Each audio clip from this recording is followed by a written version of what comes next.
Alright guys, let's go on and get into chapter 5. So 5 is going to be physical examination. We will be starting on page 142. The very first sentence right off the bat, I need you to highlight. A complete patient examination consists of 3 parts: the health history, the physical examination of each body system, and laboratory and diagnostic tests. The provider uses results to determine the patient's general state of health, to arrive at a diagnosis and prescribe treatment, and to observe any change in the patient's illnesses after treatment has been instituted. As important and frequent responsibility of the medical assistant is to assist with a physical examination, because health promotion and disease prevention activities have become an important focus of healthcare. Individuals are becoming more aware of the need for a yearly physical examination to detect early signs of illness and to prevent serious health problems. Also, a physical examination may be a prerequisite for employment, participation in sports, attendance at summer camp, and admission to school. That needs to be highlighted as well. The physical examination is explained and detailed in this chapter. Taking a health history, collecting specimens, and performing laboratory and diagnostic tests are discussed in other chapters. So right off the bat, I want you to make sure you have highlighted and you become familiar with the definition of terms. The very first one, final diagnosis, often simply called the diagnosis. This term refers to the scientific method of determining and identifying a patient's condition through evaluation of the health history, the physical examination, laboratory tests, and diagnostic procedures. The next thing is going to be the clinical diagnosis. The clinical diagnosis is an intermediate step in the determination of a final diagnosis. The clinical diagnosis of a patient's condition is obtained through evaluation of the health history and the physical examination without the benefit of laboratory or diagnostic test. That needs to be highlighted.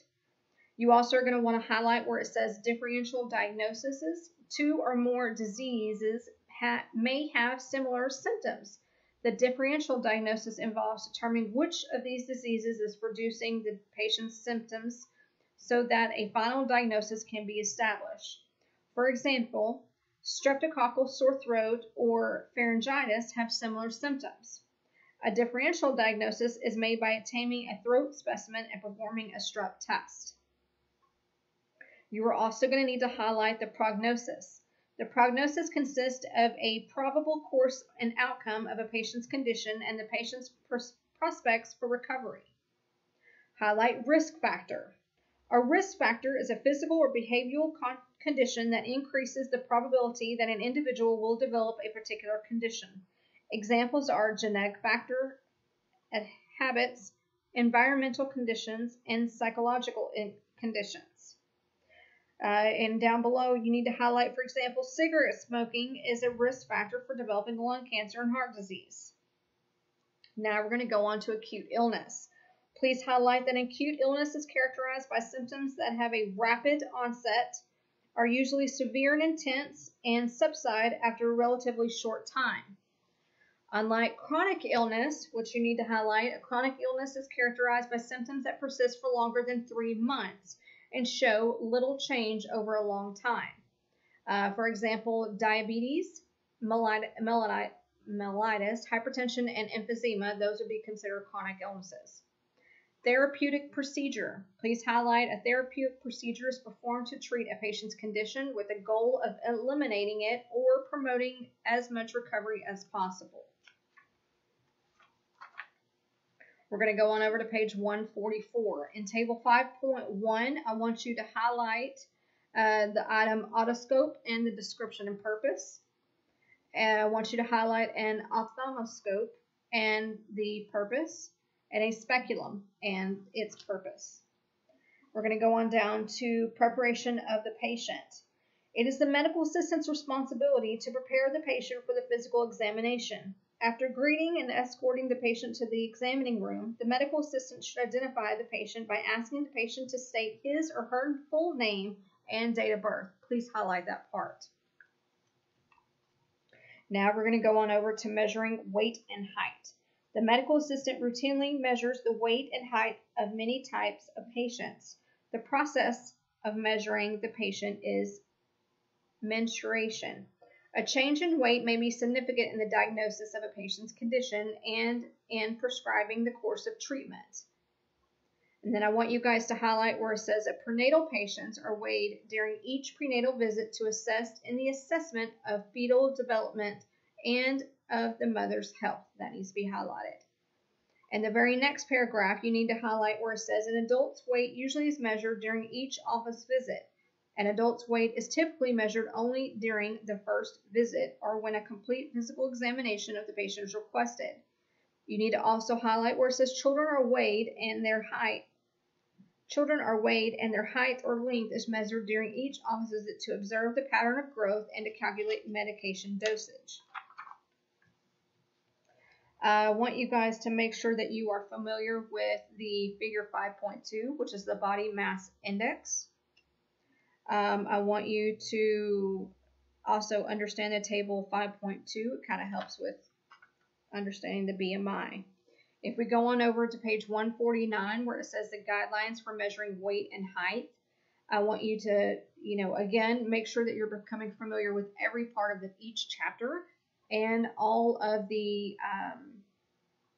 discussions and the figures in each chapter. But I want you to make sure you highlight under weight number 4, number 5, and number 6, and then how to do pounds to kilograms. That is very, very, very important. So make sure you have those highlighted.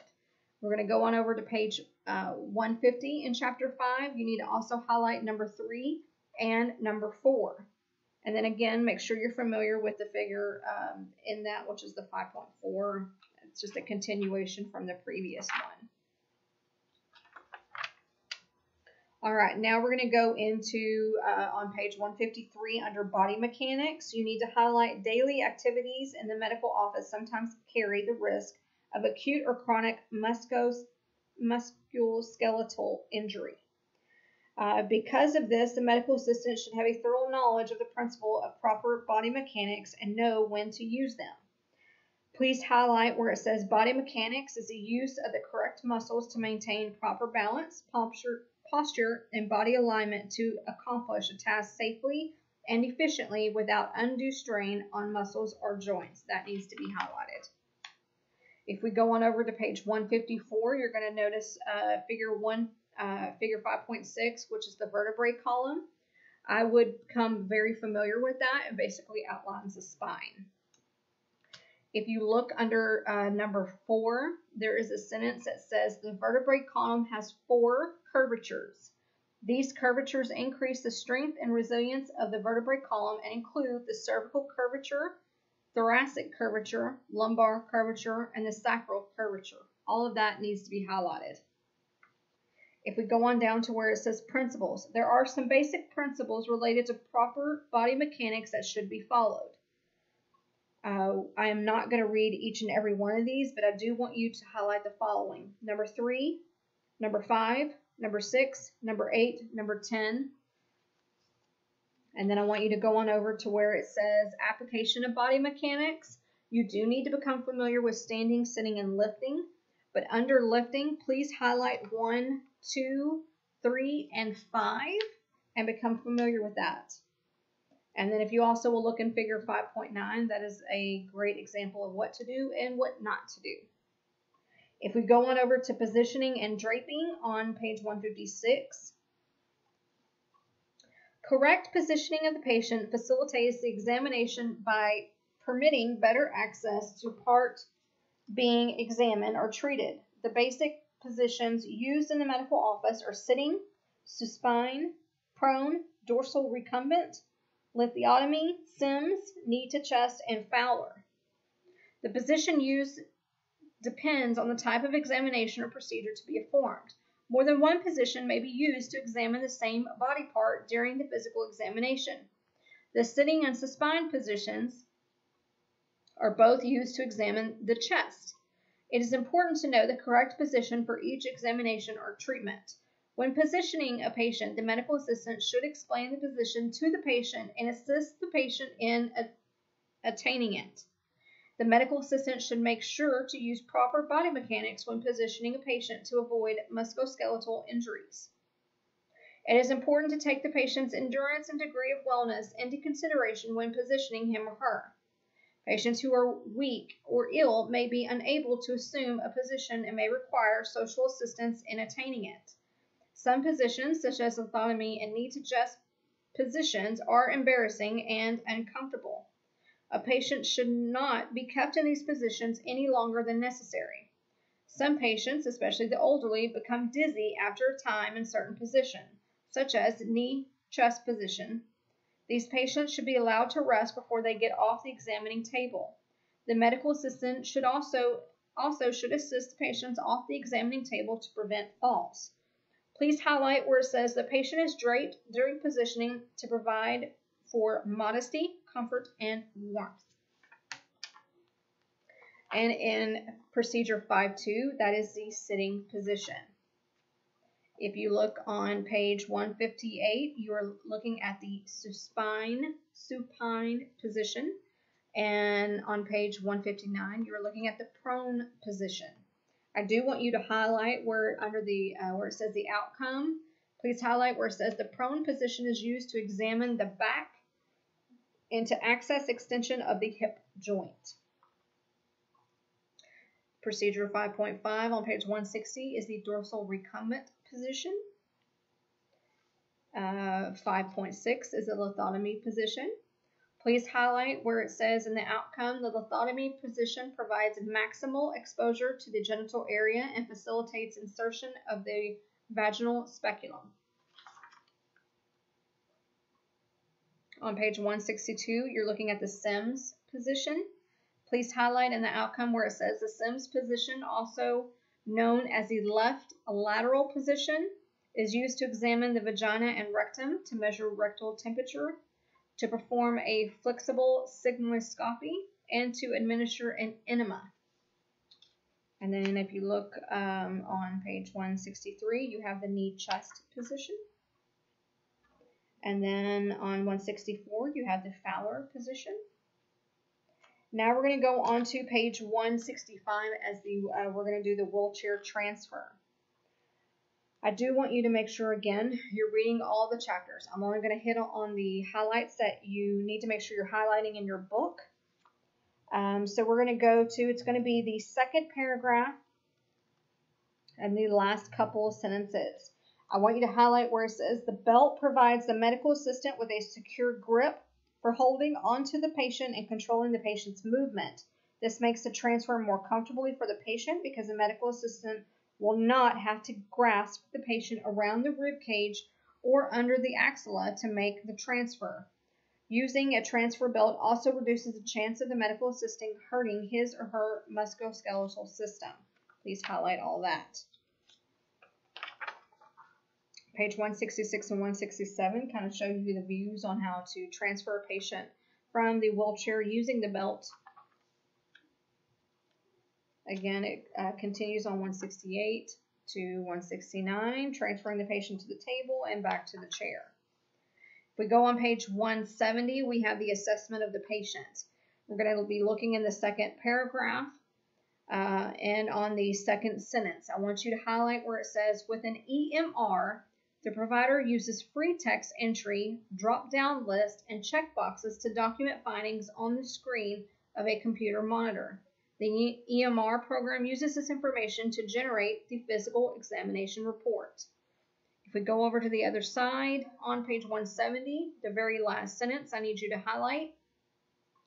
4 assessment techniques are used to obtain information during the physical examination. We have inspection, palpation, percussion, and osculation. Now we're going to go on over to page 173. You need to be familiar with each of these. So the very first sentence on inspection, you need to highlight. Inspection involves observation of the patient for any signs of disease, and of the 4 assessment techniques, it is the most frequently used. Under palpation, please highlight where it says palpation is the examination of the body using the sense of touch.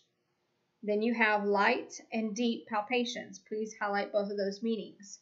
If we go over to percussion, please highlight where it says percussion involves tapping the patient with the fingers and listening to the sounds produced to determine the size, density, and locations of organs. For the osculation is the examination technique that involves listening with a stethoscope to the sounds produced within the body. This technique is used to listen to the heart and lungs or to measure blood pressure. That needs to be highlighted. And then at the very last part of this page where it says the chest piece should be cleaned with an antiseptic wipe and warmed with the hands before placing on the patient. That needs to be highlighted. If we go over to page 174 where it says assisting the provider. During the patient assessment, the medical assistant should assist the provider as required. This includes helping the patient change positions for the provider's examination of different parts of the body, handing the provider instruments and supplies, and reassuring the patient to reduce apprehension. That needs to be highlighted. If we go over to page 175 under the procedural step 11, A needs to be highlighted, and where it says principle under C needs to be highlighted. And that is going to complete chapter 5.